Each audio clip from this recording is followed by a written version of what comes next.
In this video, I want to explain how two computers in the same subnet communicate with each other. As you see in this diagram, we have three computers A, B, and C are connected through a number of twisted pair cables to a hub.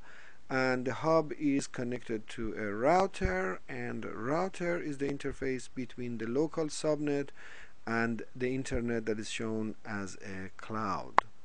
Now, computer A sends a signal to the wire, and the hub will send the signal to all of the computers.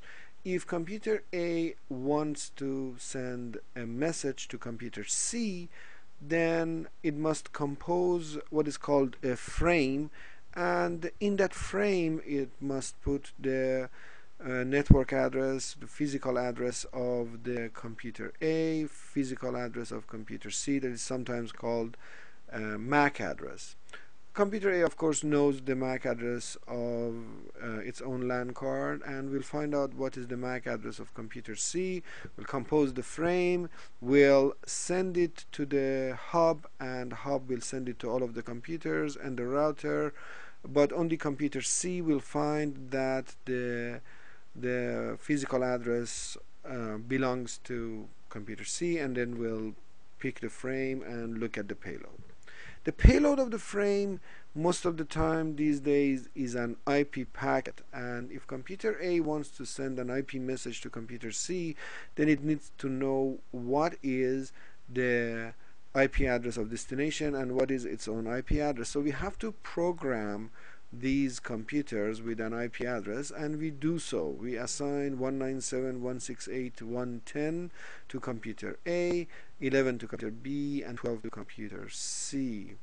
So when computer A wants to compose the IP packet, we'll think, okay, I know the IP address of my own computer, and then I know the IP address of destination, so I will compose the packet. But then computer A thinks, is the destination is in the local subnet, or the destination is in a remote subnet?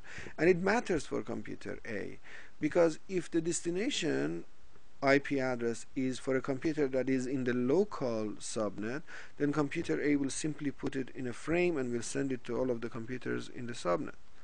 If the destination is a computer in a remote subnet, then computer A must send the packet to the router and let the router to send it to other subnets, and until the packet is reaching to the destination network and is given to the target computer.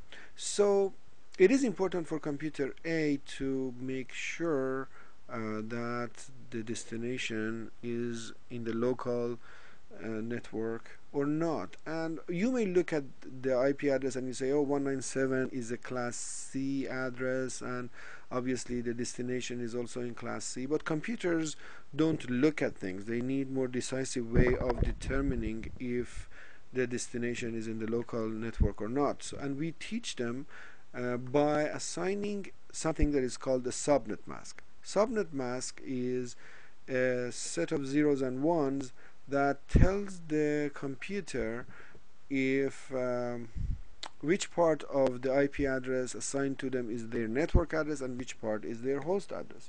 Computer A, looking at the subnet mask assigned to it, will know that because there are 255, 255, 255, the first three octets of the subnet mask, will know that the first three numbers in its IP address are the network ID, and the last one, which is corresponding to 0, is its host ID.